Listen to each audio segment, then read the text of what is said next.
On chiffre en nombre selon un ratio. C'est un ratio d'affaires constatées et d'affaires élucidées. C'est une question de pourcentage. Si vous avez par exemple des infractions très graves, il y en a, et ça il n'est pas question de le nier, il y en a toujours eu. Il y a des infractions financières de haut vol, il y a des bandes organisées, ça n'intéresse pas tellement. De temps en temps, faire une affaire, effectivement, pour la galerie, c'est un peu la vitrine, le paravent. Mais globalement, ce n'est pas ce qui est recherché. Ce n'est pas l'élucidation de ce genre de délit qui est recherché, c'est d'arriver à produire des statistiques. Il faut savoir qu'un escroc, dans la tripartition pénale, c'est un délinquant, au sens strict du terme, c'est-à-dire qu'il a commis un délit. C'est très long à débusquer, à dénicher, à interpeller. Ça demande du personnel qualifié, ça demande de l'investissement. Mais en termes de statistiques, ça ne rapportera qu'une garde à vue s'il y a un interpellé. Et le nombre de faits commis sera disproportionné, une fois qu'on aura remonté l'affaire. Alors, les délits qui sont rentables, au sens statistique du terme, ce sont les tout petits délits. Et surtout les délits, je dirais presque créés. Alors, là viennent les infractions à la législation sur les stupéfiants. Je parle de l'usage, pas les gros trafics, qui de toute façon débordent largement nos frontières. Hein. Il y en a de temps en temps qui sont... la police fait quand même de temps en temps des grosses affaires, mais ce qui fait le plus, qui alimente le plus les statistiques, qui est le plus rentable, le plus intéressant, c'est ce genre d'infraction. C'est-à-dire, on constate un fait, on interpelle un individu et on le met en garde à vue. Fait constaté, fait élucidé, interpellation, un ratio parfait, éventuellement garde à vue. Si l'officier de police judiciaire accepte de mettre en garde à vue, ce qu'il fait maintenant, hein, sous la pression. Avant, on faisait des mains courantes pour ça, ou des procédures avec mise en liberté immédiate.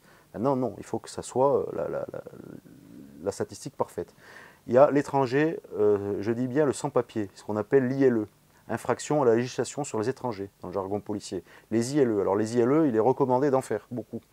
Parce que même si on sait qu'ils ne sont pas expulsables et qu'ils ne seront pas expulsés, parce qu'ils sont chez eux, mais une loi leur permet de rester, j'en parlais récemment à une réunion publique, une loi leur permet de rester et l'autre refuse de leur donner des papiers. Donc ils resteront pour diverses raisons, le droit du sol, des enfants, etc. Mais il est quand même conseillé d'en faire un maximum parce que c'est très intéressant. Parce qu'on constate le fait, on interpelle en même temps, et puis il y a une garde à vue à la clé. Et éventuellement, un arrêté d'expulsion qui est notifié, qui, dans la plupart des cas ne pourra pas l'être parce que la personne aura disparu, ils ne sont pas tous quand même mis en rétention, ou alors on s'aperçoit qu'il n'est pas expulsable, ou qu'il n'était pas irrégulier, mais c'est toujours très bon. Et il y a un autre avantage, c'est qu'on peut interpeller la même personne plusieurs fois dans le mois. Alors ça c'est très intéressant, c'est juteux pour les chiffres. Voilà. Alors il y a aussi l'outrage-rébellion, qui augmente en permanence. Alors là, on est dans quelque chose qui est exorbitant du droit public, puisque c'est l'agent constatateur qui est en même temps la victime. Donc on ne peut rien faire contre un outrage-rébellion.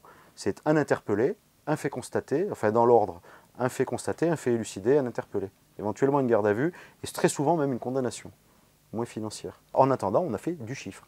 On a fait du crâne dans le jargon. Il faut faire du crâne. C'est comme ça qu'on dit dans la police. Du chiffre ou du crâne. Du bâton aussi. Ça fait des petits bâtons. Les statistiques.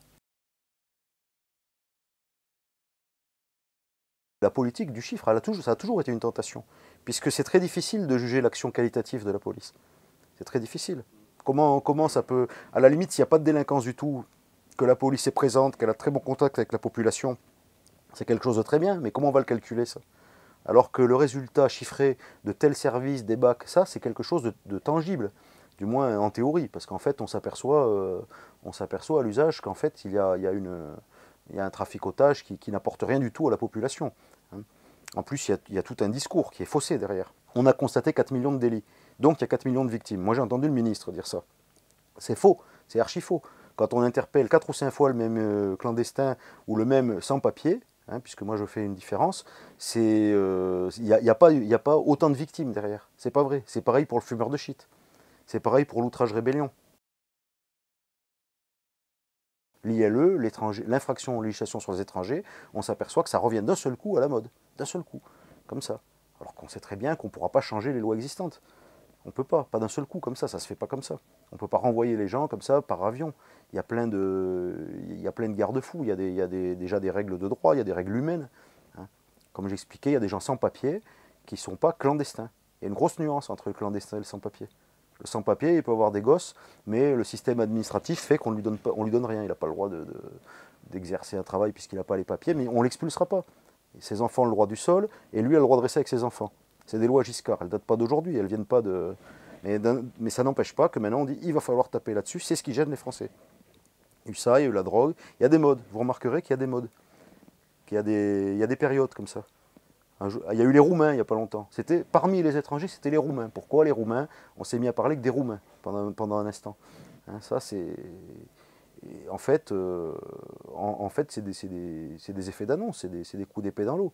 Ça ne sert strictement à rien, c'est des politiques inhumaines. Elles détournent la police de ce qui devrait être son vrai travail, qui est quand même un service public. On finit par l'oublier. Dans les endroits où il ne se passe pas grand-chose, parce que finalement, Paris, malgré la propagande, c'est quand même une ville relativement calme, même par rapport à des tas d'autres capitales européennes, hein, puisqu'on se compare toujours aux autres, c'est à la mode, on est quand même relativement tranquille. Et donc, c'est pas tellement là qu'il y aura des problèmes, mais dans certains endroits qui étaient déjà catalogués comme sensibles, où les gens savent qu'ils sont catalogués sensibles, en plus, ils sont déjà étiquetés quand même, hein, il suffit de passer le périphérique, hein, pas besoin d'aller très loin. Je crois que là, ça crée des tensions supplémentaires. Peut-être même dans certains quartiers de Paris quand même. Il y a certains îlots comme ça dans Paris où ça se passe plus ou moins bien. Ah oui, ça crée des tensions, c'est sûr. Le policier, on sait qu'il est là que pour chasser. Je pense que ça, c'est une opinion qui m'est personnelle. Il y a de gros problèmes sociaux. On a besoin d'un ennemi dans toutes les sociétés. Bon, il n'y a pas de guerre. Là, on a trouvé un ennemi de l'intérieur. Le vilain, le méchant. Alors, le problème, c'est que les vrais délits, on ne peut pas, en claquant des doigts, les vrais crimes, augmenter d'un seul coup le taux d'élucidation. Alors, on crée ce sentiment, cette panique, qui consiste à dire, vous vivez au Bronx, tous, votre vie est en permanence en danger, on va vous dépouiller, vous égorger, et donc on met du bleu partout. Et pour justifier qu'il y a des hommes providentiels, des gouvernements providentiels, eh bien on interpelle. Et ça rassure les gens, et les esprits sont quand même bien préparés, je trouve. Parce que je crois que quand je suis rentré dans la police, c'était l'excès inverse. On pouvait pratiquement rien faire, même dans des cas très difficiles. Maintenant, les gens sont prêts, à ma grande surprise, à accepter d'être fouillés, à être contrôlés, à mettre leurs mains partout, à être photographiés. Je suis assez scandalisé entre le pas assez et le trop. Et là, je crois qu'on est vraiment dans le trop. Parce qu'avec les moyens actuels, on ne pourra peut-être plus revenir en arrière sur les fichages, l'atteinte aux libertés. Maintenant, un vol étalage, on se retrouve avec un prélèvement ADN. Si on a été condamné, tout individu condamné, même pour quelque chose de minime, même une amende correctionnelle, de principe, il a un casier et il est prélevé ADN, c'est une flétrissure.